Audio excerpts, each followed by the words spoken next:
guys, welcome back to my channel. So today I have my April wrap up. I think I read 13 books in April. Most of them I read for videos and most of them are novellas. So I'm probably not going to be talking too much in this month's wrap up because I didn't read as many books as I normally do, and I'm deathly ill. And by deathly ill, I mean the deadliest illness of them all, the common cold. I know, please pray for me.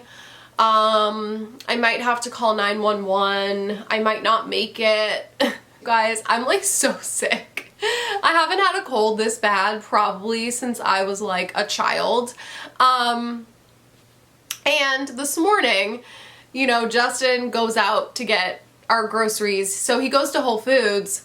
And I said, oh, can you get cold medicine for me? I don't know what I was thinking because Whole Foods doesn't have like cold medicine. I was thinking like maybe he would stop at the pharmacy on the way home or something. But no. He comes home and he's like, oh, here, this is the only cold medicine that they had at Whole Foods. It's homeopathic medicine. And I was like, here we go. And I look at it.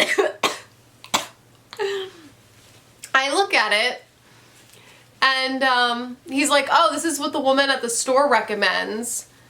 It's flower petals. I'm not even kidding. I just took pills with flower petals in them and it didn't do shit. Oh yes, this cold medicine with hibiscus leaves and bamboo extracts definitely cured me. Look at me, I'm a fucking mess. Anyways, hi, how I do things on my channel. I like to start with the books that I liked the least, and then I work my way up to the books that I like the most. So if I sound like Miley Cyrus in that video clip online, that is why, because in my head, like in my own head, I sound like that Miley Cyrus clip where she sounds like a robot. Anyways, I read 13 books. I just didn't feel like reading this month. First of all, I've been sick for a week. Second of all, I've had like a lot of health stuff going on that like I'm not even gonna begin to mention right now. And like I just didn't fucking feel like reading, okay? I just don't feel like reading. Reading has been like a chore to me lately, and that's why I read so many novellas. So I think the book that I liked the least, I already know what it is. I have to get it out. I gave this book a 1.5 star rating. And it's The Spite House by Johnny Compton. And the only reason I gave it 1.5 and not 1 star was because look at this man. Doesn't he look like the nicest man you've ever seen? He just looks like such a nice man, and I'm like, I can't give this man 1 star. I have to at least give him 1.5, and he's a debut author. I feel bad, you know? I just really did not like this book. It was a chore for me to read, and it put me in a slump. This is about this guy, Eric. He's on the run with his 2 daughters, and I don't remember what any of these books are about because I have a fever. He's on the run with his 2 daughters and he's finding these like oddball jobs, and he comes across this job where this like old woman is looking for someone to stay at this haunted house called the Spite House and basically just like record what's going on there. The problem with this book, first of all, I don't like ghost, like paranormal type books. It's not my thing. So this was just not a book for me, and I already knew going in that I probably was not going to be into it. But anyways, that's my problem. But there were so many POVs There were probably like 20 POVs throughout this book, and it just didn't need to be done. It was like random side characters had POVs. Like I was surprised like random birds outside didn't have POVs because it was ridiculous. It slowed the story down so much and it made it so convoluted because I just didn't care about these side characters. So there was just too much going on, but not enough going on. Really nothing happened in this book until like the 200 page mark, until we finally started figuring out what was going on around like the 200 page mark. And this book is only 200 and some pages. It's less than 300 pages. And it was just so slow and too convoluted for me. So that's all I have to say about this one. I was just not a fan. Listen, I know a lot of people really did like this book. So I don't want to hate on it too much. This is just my personal opinion. He looks like a nice man. Like Johnny Compton, like he just looks like he could have his own show being like the new Mr. Rogers or something. I love him. I don't know this man, but I just know that I love him. Then I read this thriller called The New Neighbor by Carter Wilson, and I gave it 2 stars. This is this thriller where this guy, his wife dies and he wins the lottery like right afterwards. And so he moves his family, he has 2 kids I think, and he moves his family to this like rich mansion somewhere. And then he starts getting these letters in the mail from the Watcher or whoever it was. This reminds me so much of the show The Watcher, I think it's called, on Netflix. It's literally the exact same thing.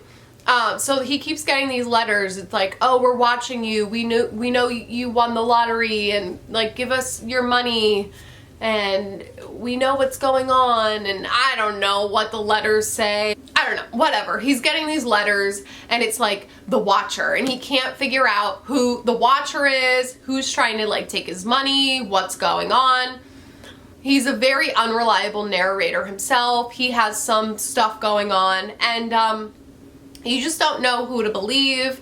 I mean, it was okay. It just wasn't sustaining my attention enough at the time that I read it, so I just couldn't fully get into it. I just didn't really care. I don't know what it was. I don't know if it was the main character. I just wasn't really a fan of these characters, and therefore I just feel like I didn't care. I did not care what was going on with this book. And then once the reveal happened, I was like, that wasn't so surprising.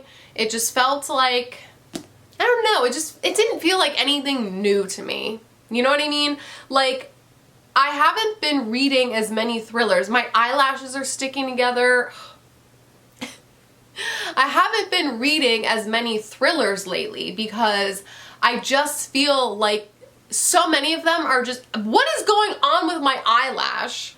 I just haven't been reading as many thrillers lately because I feel like most of them are just not original enough for me. I don't know what it is. I just feel I'm not like in a thriller mood lately. So that was that one. And then I tried reading Notes on a Freaking Execution. I gave this 2 stars as well. This book I DNF'd the audio in the past because I was like, oh my god, this audiobook is so freaking boring. And I thought it was the audiobook. So I bought the book because everyone always raves about how this is a masterpiece and everyone gives it 5 stars. I've never seen anyone talk shit on this book ever. So I bought it thinking like, okay, I'm gonna physically read it. Anyways, this is about this guy Ansel who's on death row. So you're getting his perspective on death row, and it counts down the hours, like 18 hours till execution, 10 hours, 5 minutes, whatever. Okay, you get the point. And then, so we're getting his point of view, and it's kind of like him talking about what's going on, and kind of like, here's why I did the things that I did. He's a serial killer, right? So he like killed all these like women and girls. And then we're also getting alternating chapters from like the women in his life that he's impacted. And yeah, so I was like, I'm gonna physically read this. I physically read maybe half of this and I was bored out of my freaking mind. So then I once again got the audiobook for the second half. It took me 3 fucking weeks to read this book. And I don't get it. All for me to sit here and say, I don't understand the purpose of this book. I don't know. It's supposed to be like, what is your stance on the death penalty? What? Do you feel sympathy for the guy who's getting the death penalty? What are some main themes about the women in his life? Like, oh my god, I don't fucking care. It made me feel like I was in a boring college lit class. I just don't care. Like, I don't care about books that make you think. This is not me. I've talked about this on my channel before. I don't like books that make you analyze things and think about things because I can't do that. My brain doesn't know how to do that. So for me, I just get frustrated and I get angry and then I don't like the book. So I don't think that this was a bad book. I just think that this is a book that went way over my head. I don't get it.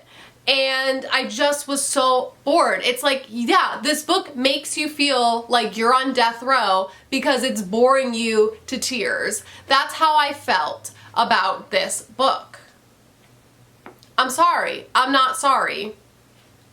So I am just going to add this to my list of books that I don't give a fuck about to analyze and move on, because clearly I am just not one of those girls on YouTube who are smart, first of all, and who are like, oh, I love books that make me think and question things and analyze. I love analyzing literature. I took AP English in high school. Like, I'm not one of those people. I don't care. Give me the violence, give me the gore, because I can't think while I'm reading. Okay? And if that's what you're looking for, I'm not the channel for you. Moving on. I think those are the only books that I didn't like this month. Oh yeah, I forgot to mention, I read a little book this month called Double-Edged by Nyla K, and I did not rate it. I didn't give it a rating. I filmed an entire video about it. It's an entire spoiler video, and trust me, you are going to want to watch this video because it's kind of hilarious. Not to toot my own horn or anything, but toot toot. I had such a fun time filming this video because this book is bananas, okay? This book is insane. It's banned, it's canceled. You can't buy it anywhere because it's completely banned. You can only buy it from the author herself. It's a book about these 2 twin brothers who are incestual and then bring their stepdad into it. So it's like this 3-way of incest. And yeah, that's basically what it's about. But it's like really, really, really crazy. And I suggest you go watch my video on it because I plead the 5th. I didn't rate it because I plead the 5th. Now, all the books that I read were 4 and 5 stars. Starting with this one, it's Seth Rogen's book called Yearbook. So this is like Seth Rogen's little memoir. There's like a bunch of different short stories in here. Each chapter is just a different short story about his life, and they're funny. Like, so many stories in here actually made me laugh out loud. I love Seth Rogen. You know, he has like so many stories in here about like when he was high, and it was just so funny. It was a fun time. It was my 420 read. What more can I say? All right. I think if you're looking for just a lighthearted, funny celebrity memoir, look no farther. He has like hilarious stories about other celebrities who are literally insane, like Nicolas Cage. I loved this. I thought it was a fun time. It was an easy read and it was exactly what I was looking for at the time. Had these 2 books here that were both 4 stars for me. as well as Christopher Triana's book, Toxic Love. These three I'm just going to keep up on the screen. So I filmed a video with 6 different horror and extreme horror novellas, and I will leave that video linked up above and down below. And all 3 of these I gave 4 stars. I really enjoyed them. To Be Devoured is about this woman who is obsessed with vultures, and she's also going through some grief, and she becomes like more and more obsessed with vultures, and her mental health starts deteriorating throughout the span of the book, and it is wild. The second half of this book was bonkers. Really enjoyed it. Bella Station is it's 2 novellas in one. The first one is by Samantha Kolesnik, and then the second novella is from Brian Smith, and it's about this Pennsylvania town, this fictional town called Bella Station, where a bunch of depraved lunatics live, and each novella has the same characters. It's this woman escaping her abusive husband with her new boyfriend, and there's the same characters in both novellas, but totally different stories and a totally different vibe from both of them, and I really enjoyed them both. This one comes out May 9th, so this one is coming out soon. Highly recommend you check this one out. And then Toxic Love by Christopher Triana is about this man who is in this cleanup crew. He's like a cleanup guy after brutal murders take place, murders and deaths and suicides. He like cleans up blood and body parts. And one day his boss hires this like hot girl to be his partner, but she only took the job because she has a kink and like a fetish for blood. So yeah, so they start this relationship where lots of sexual intercourse takes place in blood and guts. So this one also 4 stars. The second half of this one was bonkers as well. All 3 of these highly recommend. And then the rest of these books are all 5-star reads pretty much. This is where we talk things out. This one is about this woman. This is a great like horror novella that's not extreme horror. Like, it's not super graphic and disturbing. It's more of like a psychological horror. This would be great for someone that doesn't want to read something super extreme and graphic, but you still want something like disturbing. So this is about this woman who has an estranged relationship from her mother, and she basically goes to meet back up with her mom to kind of try to sort things out, talk things out, and kind of put things in the past and develop a relationship with her mother, and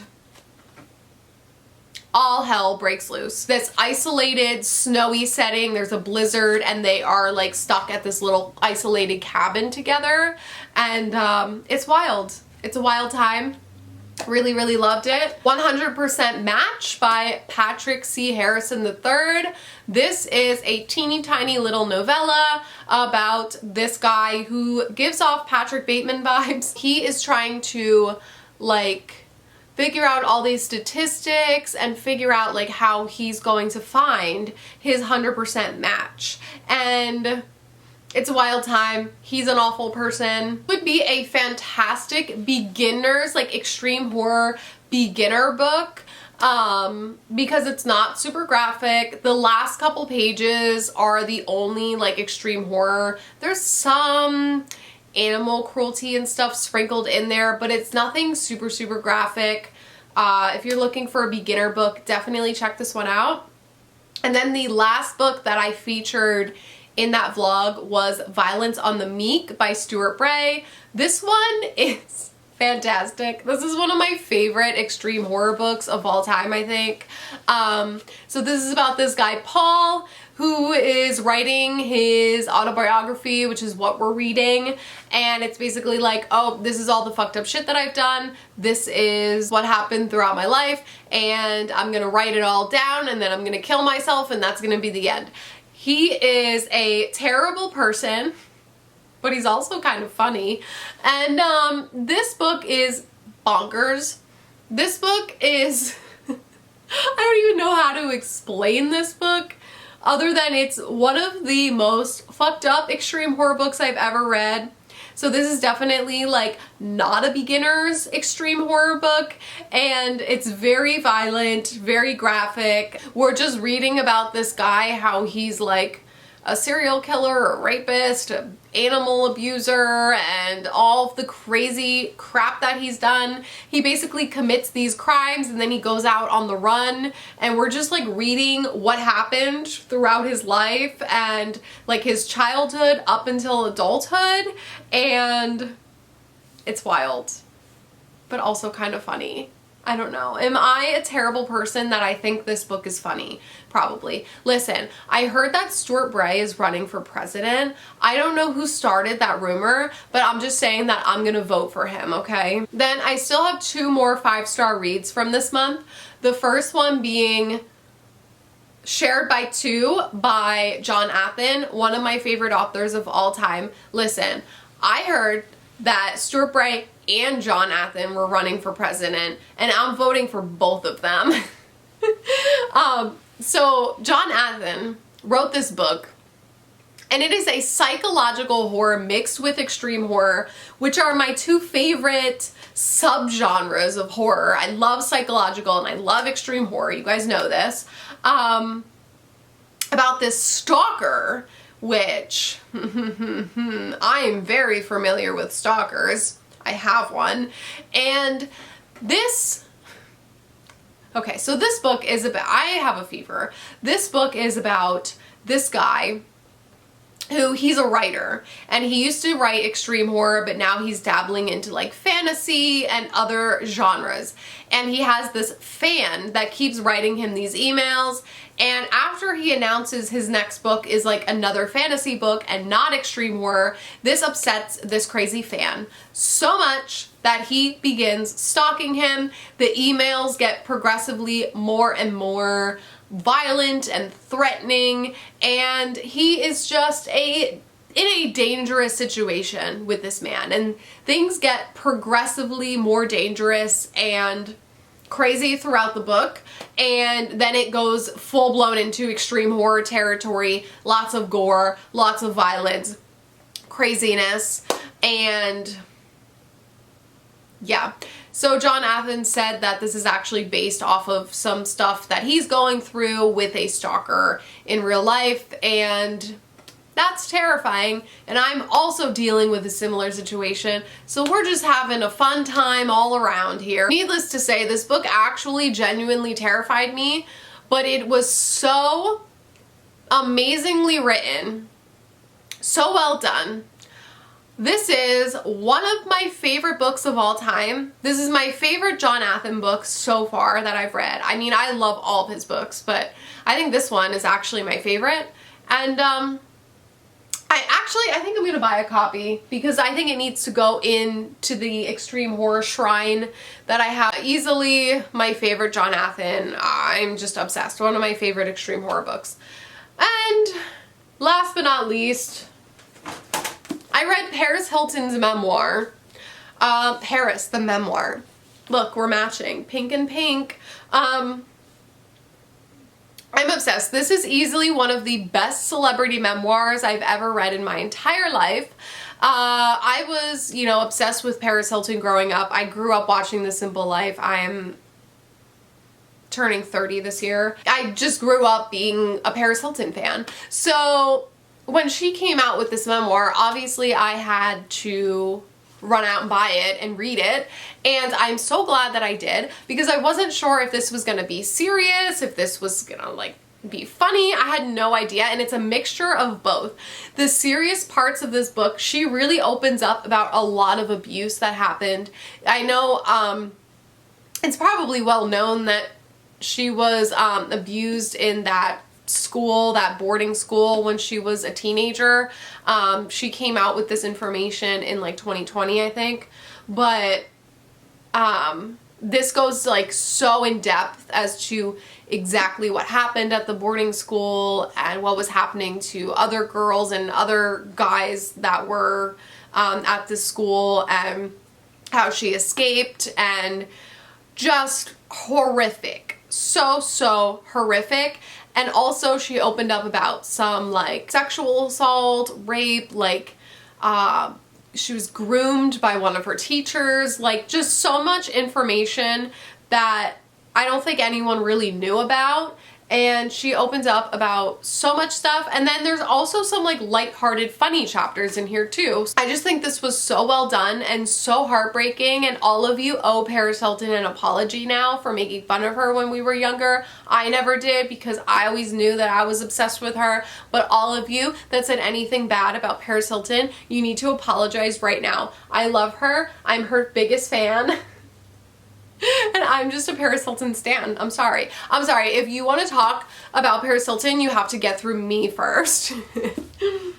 So yeah, that is it. Those are the 13 books that I read in April. Hopefully I read nothing but good ones in May. Fingers crossed. Fingers crossed. I think I'm going to do another extreme horror vlog this month, because it's just like, those are the books that I just love. I love extreme horror so much. So yeah, anyways, I love you guys, and I will see you in my next video. Bye.